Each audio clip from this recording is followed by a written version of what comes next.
Is this the camera I should be looking in? That one. Thank you.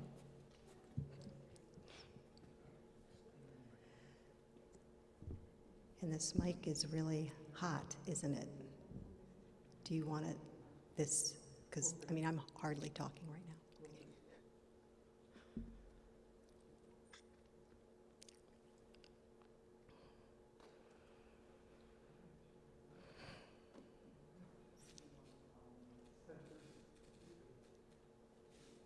All right, good morning, everyone. Welcome to Unity on the North Shore, and welcome to our Sunday service. Whether you're joining in the sanctuary here or joining us virtually on Zoom today, or maybe you're watching us later on social media, we're glad you're here. I'm Sherry Blix, your worship assistant today. Reverend Kurt Condra is our speaker, and Olga Laluz is our prayer chaplain. And we are so blessed to welcome back Bruce Henry to our sanctuary with the wonderful accompaniment of Dennis Luxian. We're so grateful that you're both here and for your amazing gifts and talent. So let's get started now with prayer. Holy Presence, we know that in God we can never be separate from love, from truth, from infinite intelligence and the source of all good. We gather here in this sacred time to open our hearts and minds to the one power and one presence. We gratefully receive the energies of divine light and love pouring in and through us. And we affirm we are here this morning for a divine purpose. We trust that that purpose is now being fulfilled, for we know we are now in the presence of pure being, immersed in the Holy Spirit of life, love, and wisdom. And so it is. Amen. And now Bruce and Dennis will bless us with our opening song. It's great to be here this morning, be back after such a long time. We'd like to do a song for you right now from one of Chicago's greats, Mr. Marshall Titus.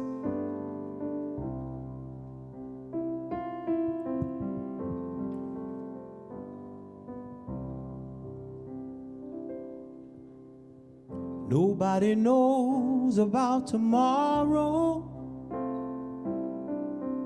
Can't go back to yesterday. Right here inside this moment, I am with you today. Tell me, can you keep a secret if I whisper it in your ear?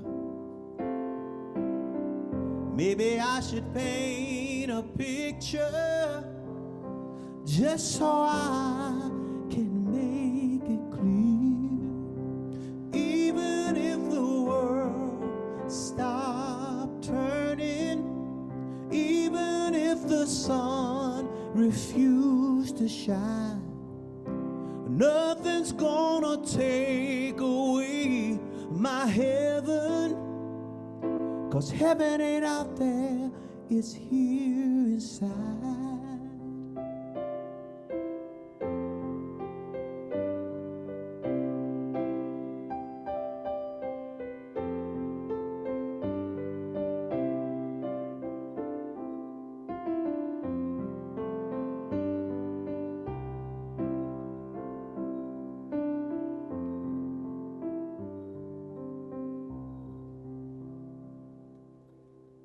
I used to know someone so lonely.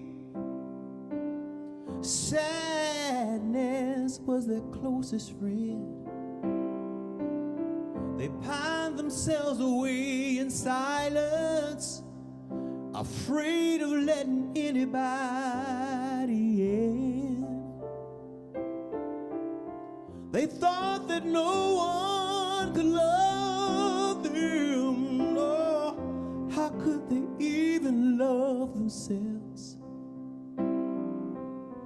Then one day that door was open, and that's when Happy walked right on in. 'Cause even if the world stopped turning, even if the sun refused to shine, nothing's gonna take away my heaven. 'Cause heaven ain't out there, it's here inside. Now even if the world should stop turning, even if that sun refused to shine, nothing's gonna take away this heaven. 'Cause heaven ain't out there, it's here inside. 'Cause heaven ain't out there, it's here inside. 'Cause heaven ain't out there, it's here inside.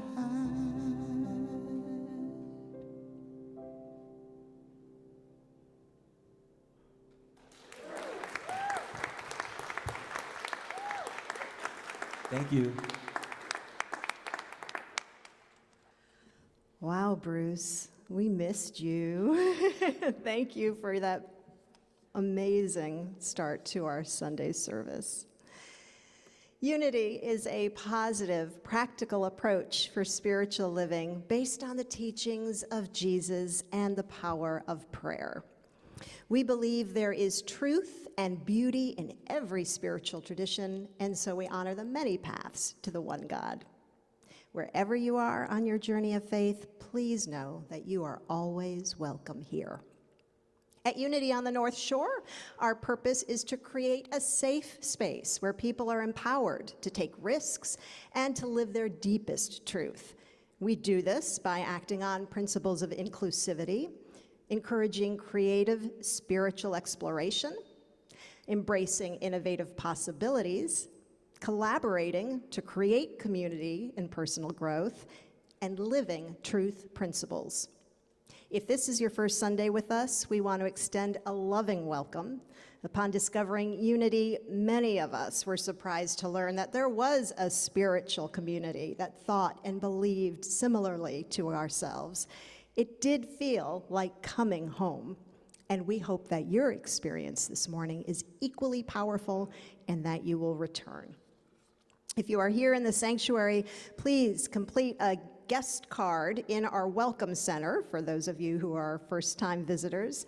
And please know that we will reach out to you, and we are so excited to have you in our presence today. Next up, please join Bruce and Dennis as they lead us in this morning's group song.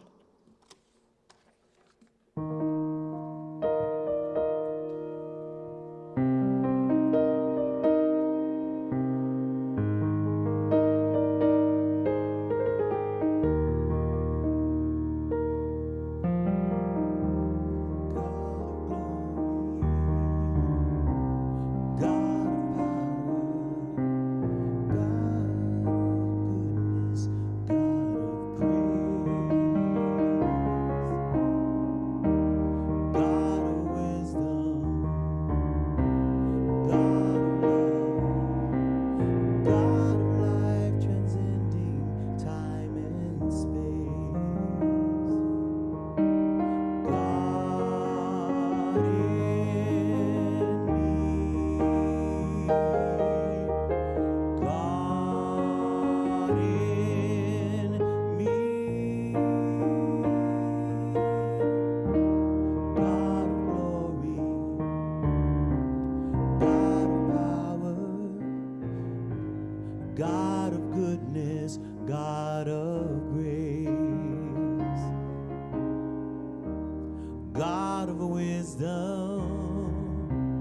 God of love, God of life, transcending time and space.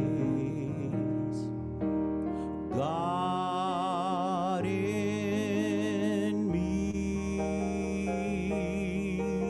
God in me, God in me, God in me.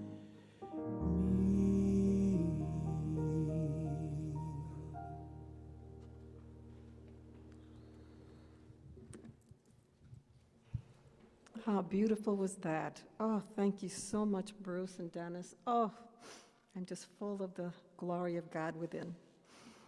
So I am Olga LaLuz, and I'm here as your platform chaplain, and Bruce Moore is your chaplain on the candle, so you'll be praying with him today. So let's begin with the daily word. It's such a beautiful daily word. I read it and I thought I could read this every day. And it focuses on joy, the joy of God within us. And the affirmation is, a growing awareness of God's presence is my greatest joy. I'm going to say that again because it's so beautiful. A growing awareness of God's presence is my greatest joy. Awakening from a restful sleep, I give thanks for the new day and all the people who will be part of it. Although I cannot know what will happen as this day unfolds, I remind myself that everything and everyone might lead me to a deeper awareness of God. This growing awareness is my greatest joy. Even if the day includes less than happy experiences, I will know the quiet joy and comforting strength of the peaceful presence of God that is with me always. I will rejoice today in being alive, able to think, to feel, to appreciate the sights, sounds, and the aromas that fill my environment. I will discover joy anew as I recognize each person I meet today as a unique expression of the wonder of God. This is the day that the Lord hath made. Let us rejoice and be glad in it. Psalms 118:24. Oh, that is so beautiful. So let's continue in prayer. Just relax, let go, and really appreciate this beautiful presence within you. So take that deep breath, breathing in the Spirit of God. Still our minds and open our hearts and peacefully rest again in this exquisite and wonderful presence.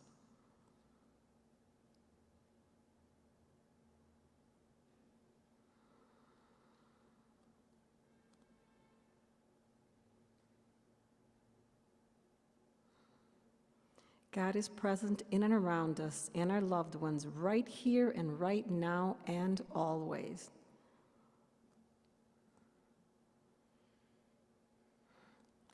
Dear Holy and Divine Spirit, we hold in prayer all who are suffering and affirm the presence of your loving grace and guidance in every person and every human condition. And so it is, and so we let it be. Oh, prayer is so beautiful, so I want to encourage you to request your own personal prayer at this time. For those of you who are here in person, you can place a written prayer request in the prayer box in the sanctuary, and you'll see those little slips of prayer request forms right in front of you. And for those of you who are online, you may enter your prayer request in the chat box, or you can even use our website link, which will also be posted. All prayer requests will be prayed for 60 days. And as I said before, Bruce is available for you after service in the back of the sanctuary by the candle. Thank you.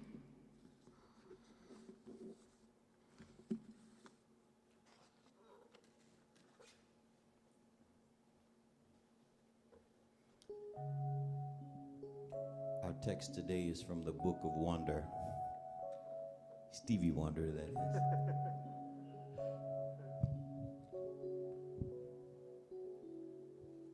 I can't receive the nucleus of all begins inside a tiny seed, and yet we see from it without consent our shelter, food, habiliment.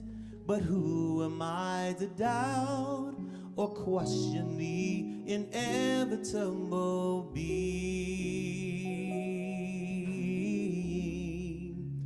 For these are but a few discoveries we find inside the secret life of plants.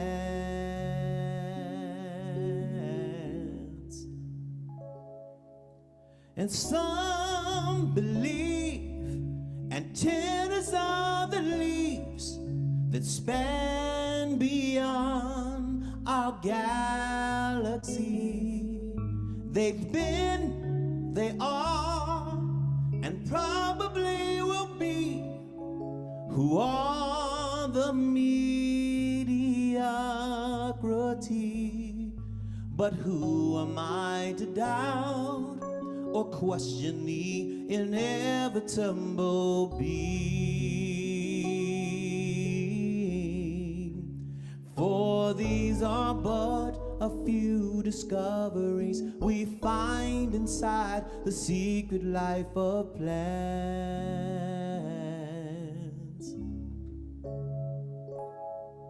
But far too many give them in return a stomp, chomp, drown, or burn, as if they're nothing. But if you ask yourselves, where would you be without them? You would find you would not. And some believe antennas are the leaves that span beyond our galaxy. They've been, they are, and probably will be who are the mediocrity. But who am I to doubt or question the inevitable being? For these are but a few discoveries we find inside the secret life of plants. For these are but a few discoveries we find inside the secret life of plants.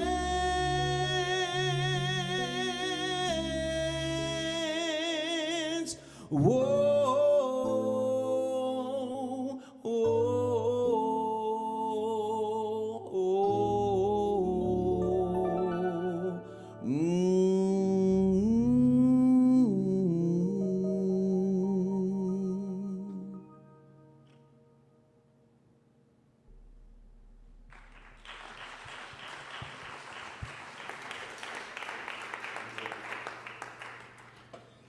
Thank you, Bruce. We have so much to learn from so much of the universe and creation, right? Whew. So we're in the midst of a series that I've titled Harvesting, Blessings of Harvest? Yeah, that's it, Blessings of Harvest.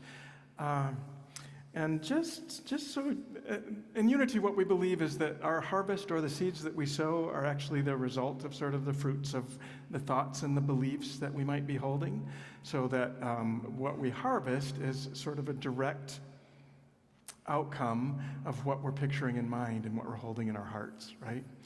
And just so you remember or recognize, or no, in case you're under any illusion that ministers somehow have holier harvests than the rest of you, I wanted to share a little bit of a story that I heard from a minister to ministers. His name is Kerry Newhoff. And he shared this week that one of the sort of seed thoughts that he knows he has to sort of work on cultivating is around impatience. And for him, that impatience typically shows up when he's in really heavy traffic, right? So he said he's made a very conscious choice not to have a fish symbol on the back or a Jesus Saves bumper sticker or any sort of Christian affiliation, because he doesn't want to add to the perception that Christians are all a bunch of hypocrites, right? Because he knows that sooner or later that seed thought is going to happen and he's going to make some erratic move that is going to be riskier than he would if he were in his higher level seed thoughts. I've kind of had some experience with that same this week. Those of you who may have seen my blog this week know that I was, kind of unbeknownst to me, one of my habits is to play spades on my phone. And I don't play, I guess you can play real time with real people. I don't ever do that. I play with an algorithm, right? And we were nearing the end of a match, and it was a really crucial trick, and I had it all figured out, and my partner could have played any card in any suit except hearts, and we would have won the match. Sure enough, he played hearts, and I threw the phone down and was furious that this idiot logarithm couldn't have figured out better how to play the thing, right? And I was so obsessed with knowing that there must have been a better play for it to make that I hit back. I replayed that game about 6 times until I knew every card in my partner's hand.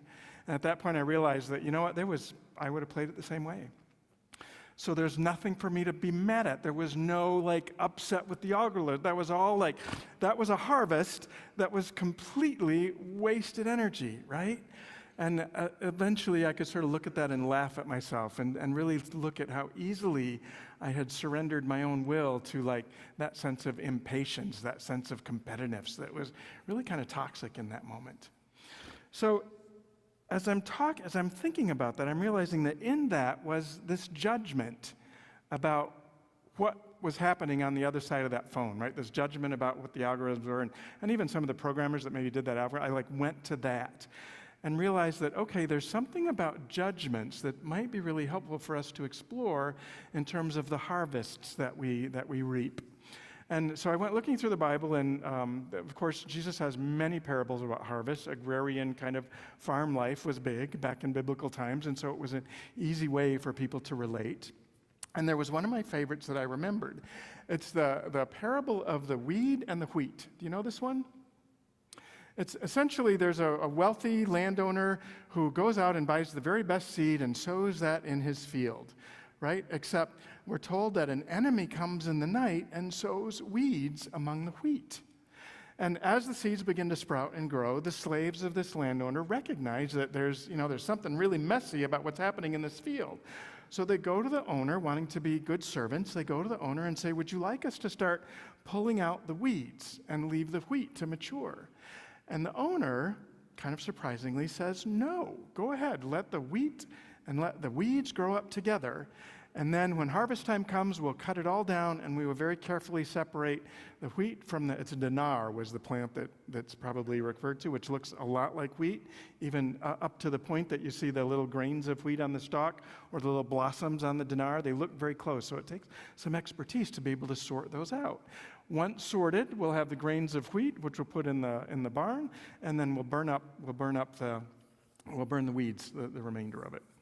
So in unity sort of metaphysical understanding, that's a pretty easy one, right? The seed thoughts that we hold that are wheat are the good ones, that once we call those out, we're working with fruitful material.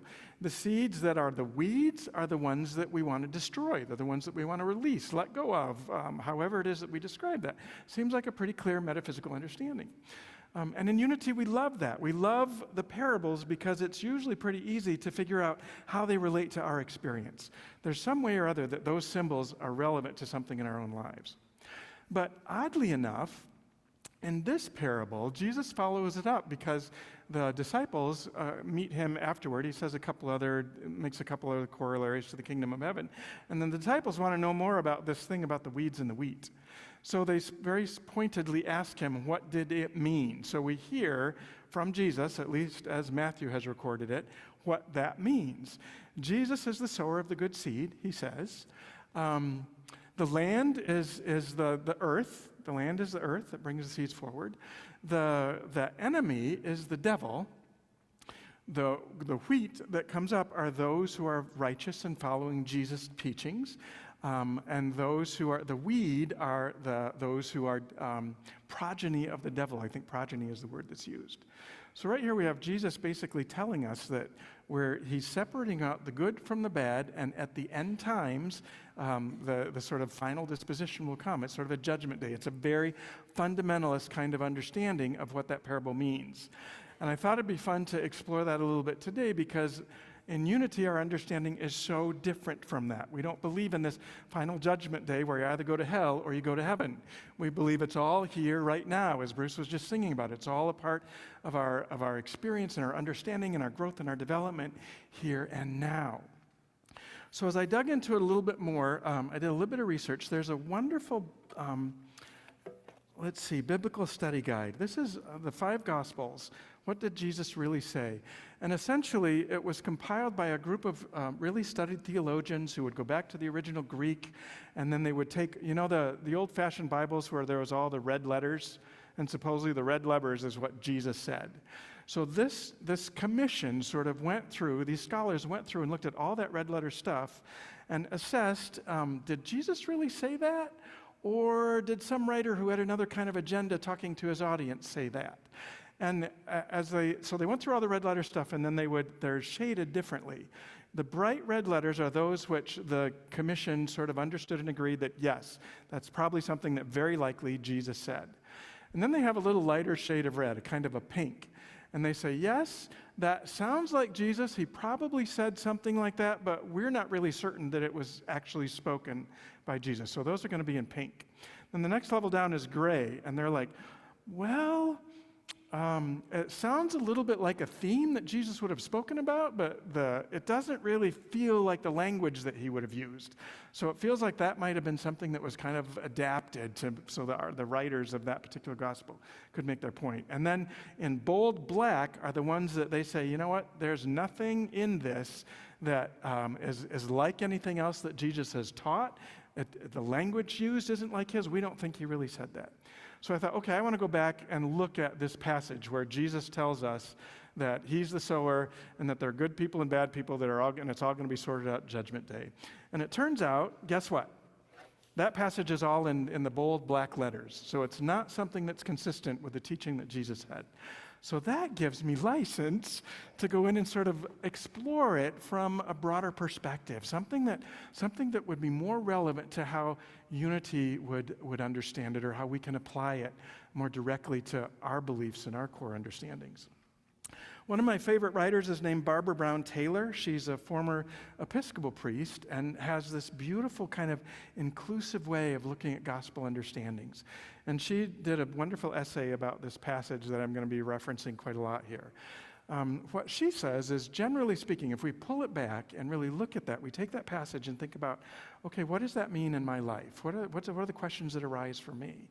And the natural inclination is to be like, okay, if wheat and weed describe like the kind of person I am, then certainly I want to be a wheat, right? I want to do everything I can to be the wheat, the good fruit. I don't want to be the toxic, poisonous stuff. But what we understand is that in these times, none of us is fully, purely wheat, right? We know and understand that there are times when we're maybe playing spades on the phone and we lose our stuff and we start projecting our judgments and our anger and our frustration on something completely unrelated, like that's a weed kind of mentality. And we all move through those. We all have those experiences where sometimes we're the good wheat, we're the good seed, and sometimes we indulge in that other, I don't know that's even indulge. It's sort of our experience of life sort of evokes those responses in us, right? None of us is either purely one or the other. And in fact, in unity, we believe that ultimately our identity and everyone else's really is of the good wheat. So it's sort of, how do we reconcile this idea of good and bad and right and wrong, and that sort of black and white way of understanding the world, understanding our own beliefs, understanding our conception about God and humankind? How do we reconcile that with the experience that we have in life? And what Barbara suggests is that we begin to look at it a little bit differently. That rather than looking at the fields of our lives and wanting them to be this pure, beautiful, grassy, green, prolific, grain-filled wheat field, that we look at it and recognize that, sometimes our fields are a little bit messy. And as much as we might want to make order out of it, as much as we want to tear out all of those weedy things from the beginning, maybe the approach that the landowner suggests is a better way to move through it. Right? Maybe to let the weeds grow and to let the wheat grow together, there's a different understanding that we can begin to reach. And maybe there's actually a practical way that allowing that kind of mixed happening, that messiness of sort of in our lives, allowing that, accepting that, even embracing that, maybe there's some gifts to be revealed and harvested out of that experience. Yeah? So I want to read you, and this I'm just going to read you sort of her adapted version of that same parable, because I think it speaks to certainly to my conception and desire about how to imagine the world and my place in it. So here we go. It's a long passage, so just sit back and feel like I'm Mr. Rogers reading you a story or somebody. Hear another parable of the wheat and weeds. One afternoon, in the middle of the growing season, a bunch of farmhands decided to surprise their boss and weed his favorite wheat field. No sooner had they begun to work, however, than they began to argue. First, about which of the wheat-looking things were weeds, and then about the rest of the weeds. Did the Queen Anne's lace pose a real threat to the wheat, or could it stay for decoration? And the blackberries? They would be ripe in just a week or two. But they were, after all, weeds, or were they? And the honeysuckle? It seemed a shame to pull up anything that smelled so sweet. About the time that they'd gotten around to debating the purple asters, the boss showed up and ordered them out of the field. Dejected, they did as they were told. Back at the barn, he took their machetes away from them, poured them some lemonade, and made them sit down where they could watch the way the light moved across the field. At first, all they could see were the weeds, and what a messy field it was. What a discredit to them and their profession. But as the summer wore on, they marveled at the profusion of growth. Tall wheat surrounded by tall goldenrod, ragweed, and brown-eyed Susans.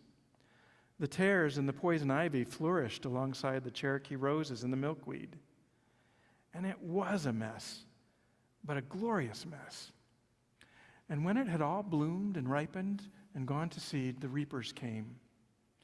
Carefully, gently, expertly, they gathered the wheat and made the rest into bricks for the oven where the bread was to be baked. And the fire that the weeds made was excellent. And the flour that the wheat made was excellent. And when the harvest was over, the owner called them all together, the farmhands, the reapers, and all the neighbors, and broke bread with them. Bread that was the final distillation of that whole messy, gorgeous, mixed-up field. And they all agreed that it was like no bread any of them had ever tasted before, and that it was very, very good. Let those who have ears to hear, hear.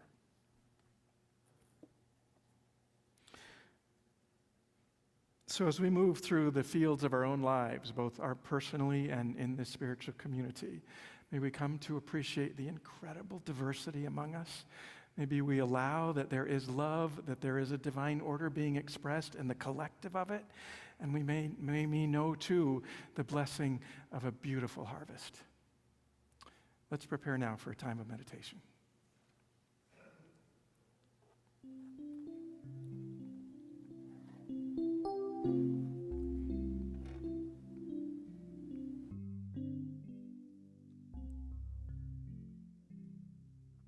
When I pray, I feel my heart go deeper, my heart go deeper into my God. When I pray, I feel my heart go deeper, my heart go deeper into my God. Right here, right now, right where I am, I pray. Right here, right now, right where I am, I pray.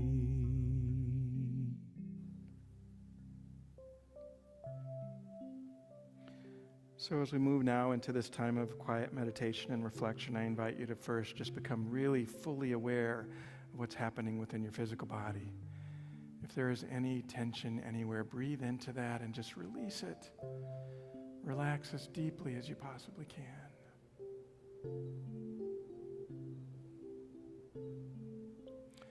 And breathe in once more and just kind of note where you might be physically, or if your mind is busy thinking.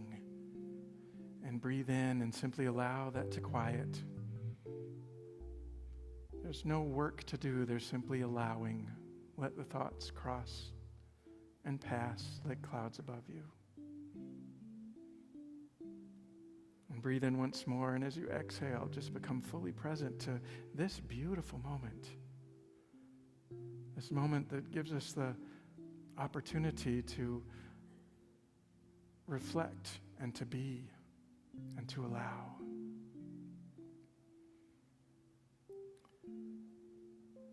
And I would invite you to call to mind any messiness in your own life, any unresolved issue, any concern or worries. But I'm asking you not to delve into those. Just sort of imagine that you're high on a hill looking down over a field, and you see it from a completely new perspective. A perspective where the messiness kind of blends in like a beautiful oil painting with other shapes around it, with other circumstances, with other energies. And you start to see this beautiful mosaic out before you. And instead of mess, what you see is a sense of order even. A beauty that wasn't available to you to see before. But from this higher level perspective, from this space of being able to see as God sees, you can recognize that truly all is well. That whatever the current frustration or the current sense of lack or the current negative appearance is, that you are part of an eternal and infinite ongoing becoming. And that this is but one glimpse.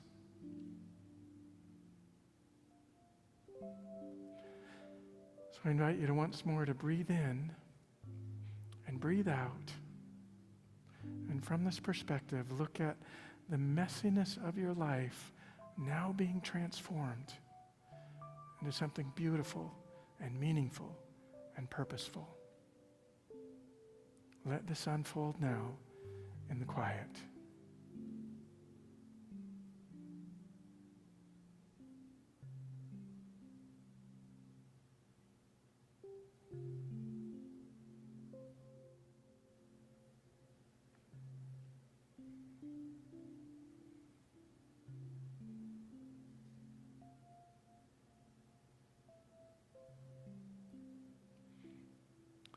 Gently now, I invite you to begin to return your attention to the sounds in the room, sensations in your body. And know and trust that in each and every moment we have this opportunity to see from a divine and higher perspective. Grateful for that awareness. We give thanks in and through the power of the divine and the messy and the beautiful that encompasses all that is. So it is, and so may it be. Amen.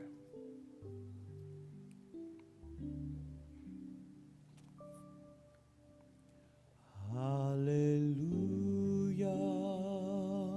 hallelujah, hallelujah, hallelujah, hallelujah, hallelujah, hallelujah, hallelujah.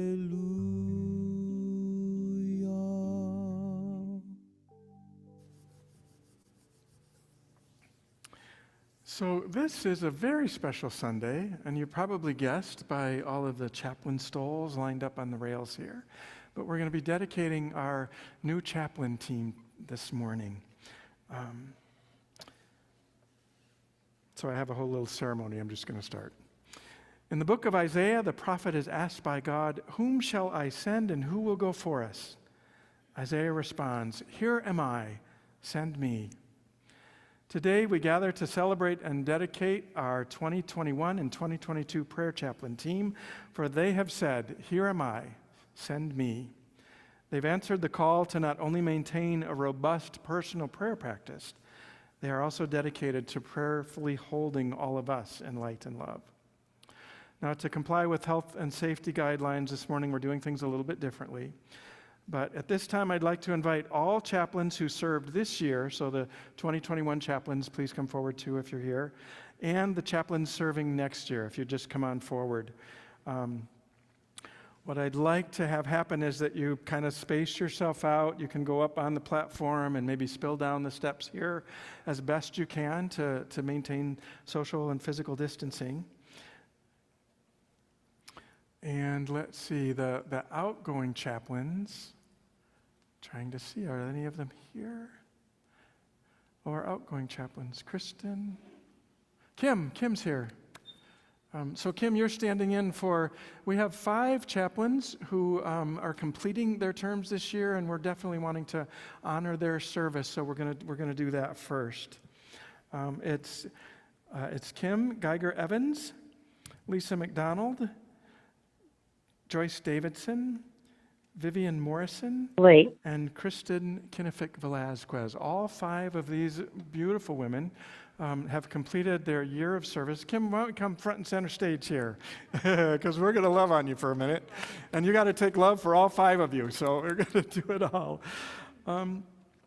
What we would love for you to do is just know how deeply we appreciate the incredible love and the incredible generosity of sort of prayerful energy that you have really invested in our ministry, in our congregation over these. And I was trying to remember, I don't have a record of them. How long were you? 3, at least 4 years, 5 years, 6 years? Yeah. 6 years. And stepping back, taking a break. But we appreciate all that. And I don't know if anyone can help me. Lisa, I think, was just on for last year, was her first shift as a chaplain? Second year as chaplain? So not consecutive, but Lisa returned after having been a chaplain before.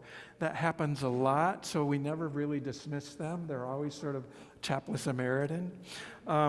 Joyce, I think this was her first year as a chaplain. No, she's been a chaplain in the past as well? Joyce Davidson. We have pictures up on the screen of these, if we could. Oh, we don't. Oh, sorry. Vivian Morrison, who I think was from the very beginning. She was probably one of the originals. So 10 or 11, more than that, because I've been here 11, and the chaplains were here before I came, probably a couple years. So like 13 or 14 years, probably. Priscilla, you always know, you were one of the first. How long has it been? About 13 years. And then Kristen Kinnefick-Velazquez. Was it last year her first year? So she served a year.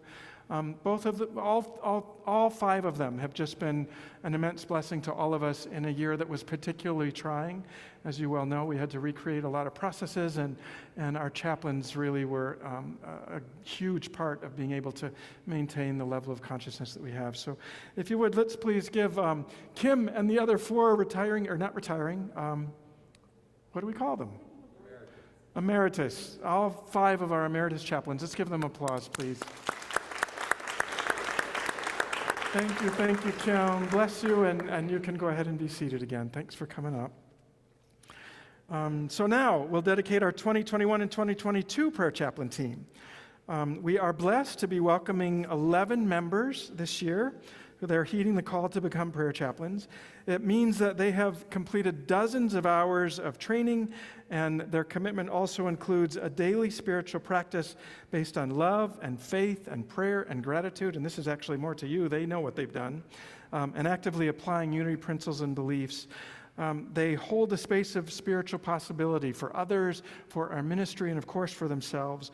They pray with others. They dedicate themselves to lovingly listening, which actually takes a lot of practice and self-awareness to not let our own minds go running off when we're in conversation and discussion. They're demonstrating a genuine interest and well-being of our congregants and our ministry, and they hold all of what is shared with them in the strictest confidence. So I'm happy to introduce our 2021-2022 prayer chaplain team. And chaplains, as I call your name, what I would love for you to do is remove one of the stools that's on the rails here, and you'll be putting it on yourself. We're doing the safe distancing thing. And then go ahead and select a flower. The flower represents the fruition of this beautiful calling that you have. And then if you would just sort of move back in your space on the platform. So I've got these listed alphabetically. Priscilla Florence, who, as we said, was also one of the original chaplains, so 13, 14 years these days. 15, 20, 19. It gets longer every time we mention it. And go ahead and select a mom. Sharon Myers, who I believe, Sharon, you were last year was your first year as a chaplain? So second year, sophomore year. Reverend Bruce Moore, who wasn't serving last year but has been a chaplain for most of the 19 years, 25 years we've been doing this. Ana Alvarez Navarro. She is one of 4, do we have 4 new members? 4 who are joining for the first time. Yes. Michael Pinozo, also joining for the first time this year, although he served as a chaplain, I believe, at another Unity ministry, Unity Chicago. Don't forget your flower.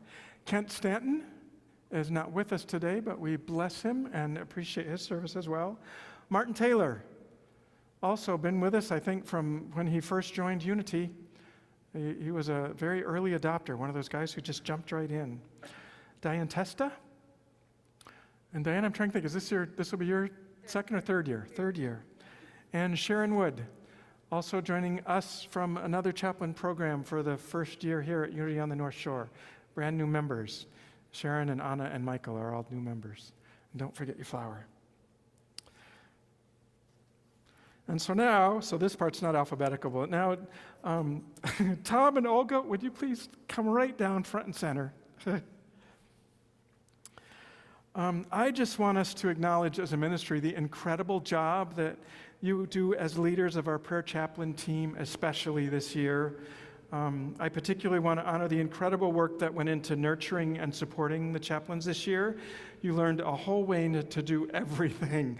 Tom jumped in and learned the tech of Zoom so that these could be hybrid meetings when they could, or hybrid or in-person or virtual, that's the word I was looking for. Learned to navigate all that. They completely reworked the training materials so that they could be adapted to those functions. It is no easy task to create a curriculum where you have brand new people that have to get the basics, and you have people who have been here 35 years and have heard it 35 times. To keep that interesting and vibrant and wonderful is not an easy piece, and they do an amazing job with that month after month in their monthly meetings. And of course, they completely reworked the weekend workshop this last year so that they could incorporate all of that information. So just incredible amount of dedication and passion that you've invested in, and I want you to know how much we appreciate that. We're grateful. So the color purple represents wisdom, spirituality, and bravery. So as a token of appreciation for the inspiration that you have just so generously given, I want to present you both with this stole, and if you would just place it around the two of you. I know it's a little weird that you're only getting one stole, but I'll tell you a little bit why it's working that way. This stole was given to me by Reverend Argentina Glasgow, who ordained me at Unity Village in June of 2014. Reverend Argentina headed Detroit's Unity Temple for a number of years. She was humbled and honored to be the fourth African American to chair the Board of Trustees for Unity Worldwide Ministries in over 100 years. She was deeply involved in the Association for Global New Thought and all kinds of interfaith work. So it's beautiful energy infused by Reverend Argentina. So I know that it's weird to give one stool to two people, but I only have one, and I wanted you to have it, and I figure now that you're married, you can figure out a way to share it. For those of you who don't know, this year also, after many, many years of Tom asking, Olga consented to being married. I know a lot of us thought that they'd been married all along, but so congratulations on your wedding. Thank you for the beautiful energy that you've invested.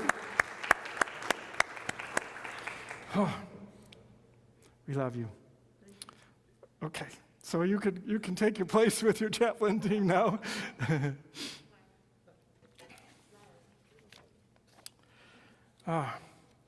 So now, this I'll address to the chaplains.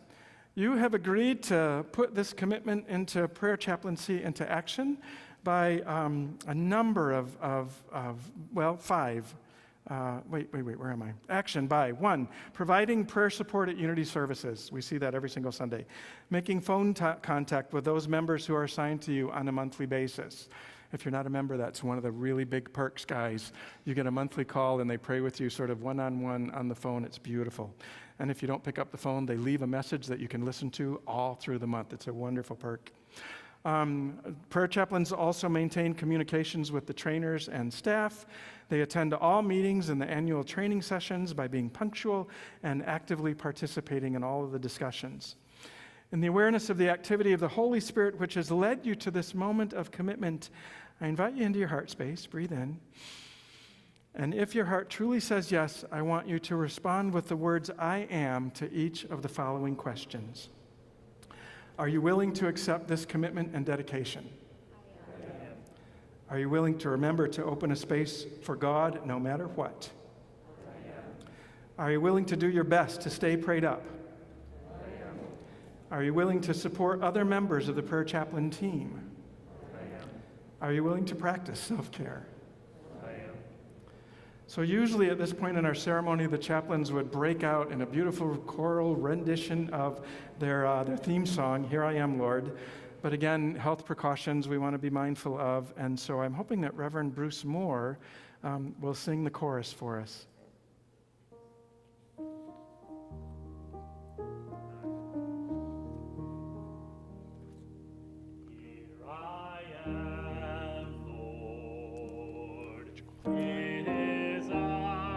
Lord, I have heard you calling in the night.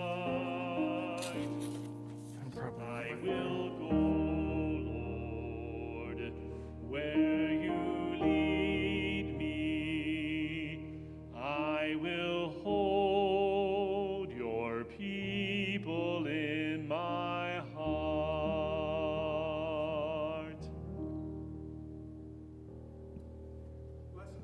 said, yes, I am willing to see the fullness of God's life and love and power and substance for all those I hold in prayer. We thank God for each of you. Your time, energy, and dedication are a powerful blessing to each of us and our center. We thank you for the many, many visible and invisible ripples of blessing that will result from your selfless, loving service. You are indeed an incredible gift to Unity on the North Shore. So on behalf of our entire spiritual community, thank you, 2021-2022 prayer chaplains.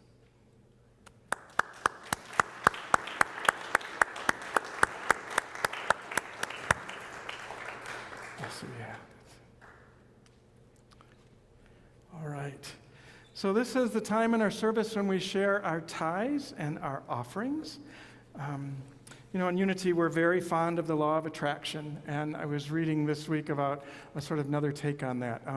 Law of attraction is wonderful. It's great that we're sort of these attractive influence that draw stuff to us, but it's only half the equation, right? The truly transformational piece comes when we are part of an energetic flow.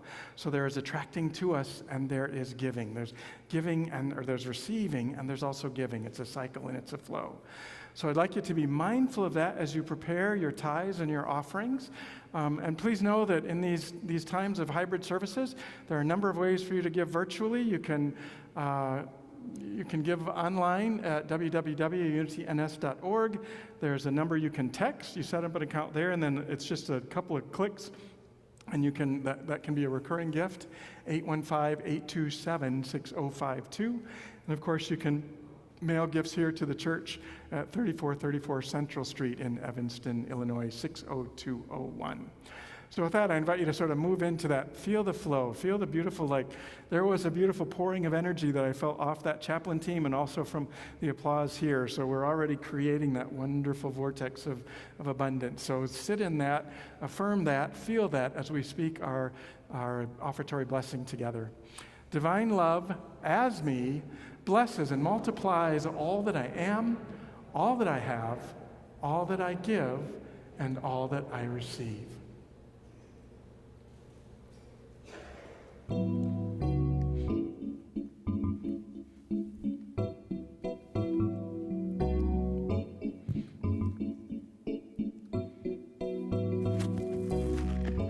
Makes no difference what you're going through. You're gonna make it. God's gonna see you through. Hold your head up, put a smile on your face. This is just another test. The trouble won't last always. So get ready for your blessing. Get ready for your miracle. Get ready for your blessing. Get ready for your miracle. I know you've been hurting deep down inside. Let me encourage you that it's gonna be all right. Troubles and trials, they come to make us strong. Just keep on believing, just keep on holding on. So get ready for your blessing. Get ready for your miracle. Get ready for your blessing. Get ready for your miracle. No, I know I had to invite you. Come on, y'all. It's all right. Oh, now.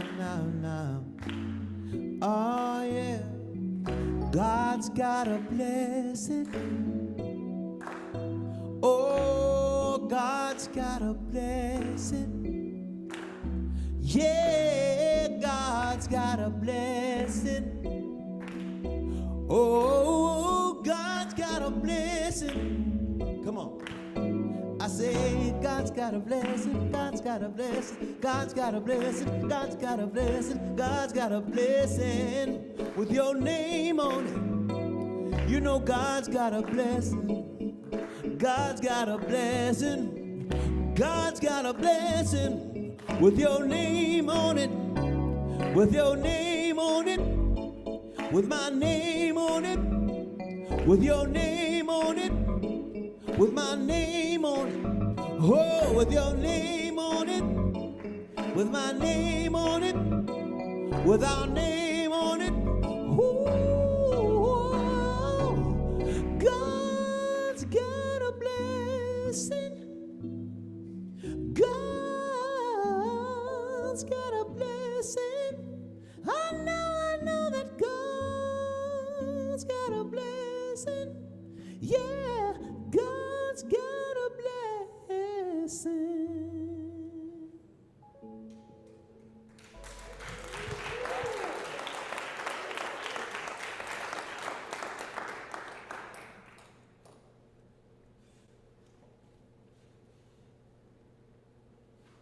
Thank you again, Bruce and Dennis, for the uplifting music that you offered us today. What a blessing to us. We have a few announcements to make before we dismiss from today's service. And again, we really want to thank all of you, whether you are joining virtually on Zoom or whether you're here in the sanctuary. Please know that your presence here makes such a difference to us, and thank you for being here. A couple announcements, the first of which is that we would invite you to join Sharon Myers online on Mondays at 5 o'clock for our garden chat. She'll share a recipe and then talk about today's message. You can get the Zoom link by looking at the UNS happenings or the Shoreline e-blasts, or you can click on the link appearing in the Zoom chat now. I'd also like to make an announcement. As you may know, I am leading this year's Crop Hunger Walk for Unity on the North Shore. We are part of a larger group of churches from the North Shore who are participating this year, and we have an opportunity to literally and figuratively walk our talk.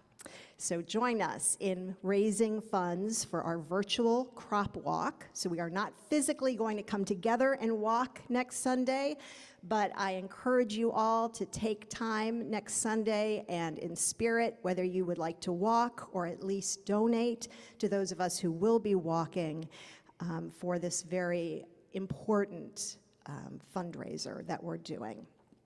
You know, last week I highlighted some examples of how you could support our brothers and sisters in other parts of the world, often in less developed countries. And today I do want to highlight how funds raised through the crop walk also support people in need here in the United States, and specifically in Evanston. You know, the North Shore Walk, 25% of those proceeds stay here in this local community for folks who are in need. And what a difference it can make in someone's life. I actually know that other people's generosity made a huge difference in my life. When I was 10 years old, my parents divorced. And up until that point, we had lived a very, very economically privileged life. But that suddenly changed when, after 29 years of marriage, my parents divorced, and my mother, who had always been a stay-at-home mom, suddenly found herself needing to find a job. It was not an easy time for the two of us. I have two older sisters, both of whom are quite a bit older than I, and they were already gone and out of the house at the time, so it was just me and my mom, and we were on food stamps for a while.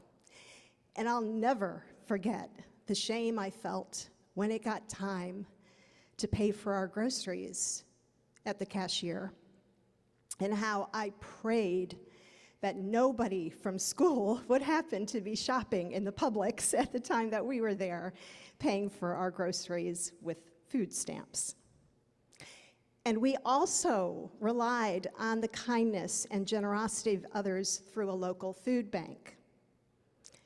I can still envision when we walked in the church pantry how all the shelves of beans were on one side, and there were big tables down the middle where you could pick up a huge block of cheese, like an enormous block of cheese, and also huge supersized Skippy peanut butter jars and boxes of powdered milk. While I was so grateful for the fact that we had access to food, I will never forget the awful taste of powdered milk. My mom, who had many more important things to do than to remember to make the milk in advance, would often forget to make the milk right before dinner, and then we would have it lukewarm. I share this very personal and humbling story with you because I know there are other people here in the United States who, for whatever reason, through no fault of their own, find themselves food insecure. And I can tell you firsthand how scary that is. And so I just ask that you pray and think about what it would feel like for you to go to the grocery store and not be able to pay for your food, or to have to worry about how you would find the money to get food on the table. Our goal at Unity on the North Shore is to raise $2,500. We don't do a whole lot of fundraisers here in this church. And I know we say we want to support the greater good. That is a value of ours. And so I'm asking you to please support the greater good. Help us reach our $2,500. We're $350 toward that goal. And I thank those of you who have donated from the bottom of my heart. Thank you. And with that, that is the announcement. Those are the announcements for today. As you can see, there are a lot of things happening over the next couple weeks here, and the best way to stay connected is by subscribing to our weekly e-blasts. If you're not already receiving them, please subscribe now using the link in the chat stream. Actually, Sherry, there is one more Yes. thing I wanted to mention. Reverend So most of us are aware that a couple of weeks ago we held a vote and made the decision to go ahead and sell our property to Kensington Schools. There are lots of questions still bubbling, and the board spent much of this week compiling a kind of question and answer response to sort of both kind of put out a framework for how we're going to be moving forward, and also kind of invite folks into a process through which we'll be using. So that email will be going out today. Watch your email for it. If you would like to take a printed copy home, we have them in the back, on the back table, so you can check that out. We just want to make sure that we're being as transparent and staying in communication as much as we can as this process unfolds for the next 6 to 9 months. So again, watch your email. Denise, you look like you want to... And we're building a website, yes. That'll launch probably within the next week. There'll be a special website specifically where we can share right and perfect home developments and some background materials for how some of the thinking has been shaped as we move forward. So we'll include the link to that website as soon as it's available. Anything else I'm forgetting, board folks? Okay, and there is cake for chaplains afterward, is that true? Yeah. So I think out in the sanctuary, we'll continue our celebrating of the chaplains and their beautiful dedication. Help yourself to a piece of cake. If it's still nice outside, I know weather's supposed to be really warm, might be a little cloudy, but probably safest if we gather outside. So pick up your cake and then head out and do whatever socializing is appropriate for your level of comfort. So that's all I got. Thank you, Sherry. Thanks, Reverend Kurt. And now Bruce and Dennis will lead us in our peace song, followed by Olga with the prayer of protection.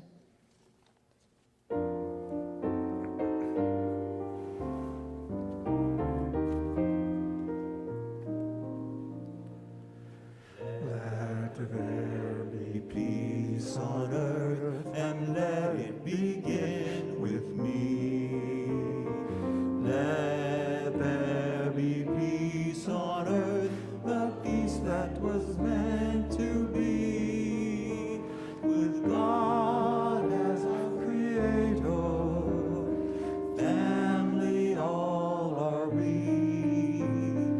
Let us walk with each other in perfect harmony.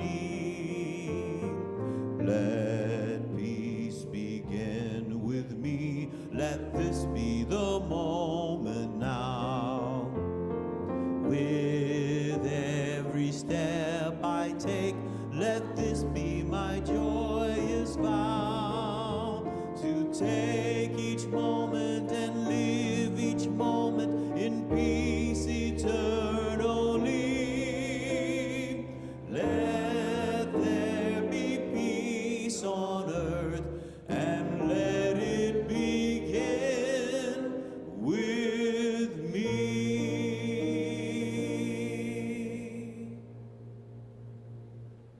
Now let's join together and sing the prayer of protection. The words are on the screen.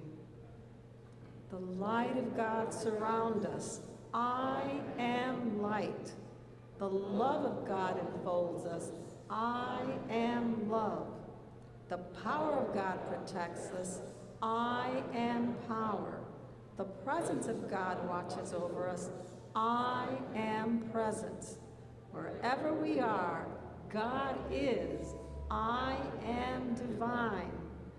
Thank you so much for joining us, and have a spirit-filled week And we will see you next Sunday. And by the way, the woman who made that tres leches cake, which you will be tasting today, was from Mexico. And she told me to tell you que Dios los bendigas. May God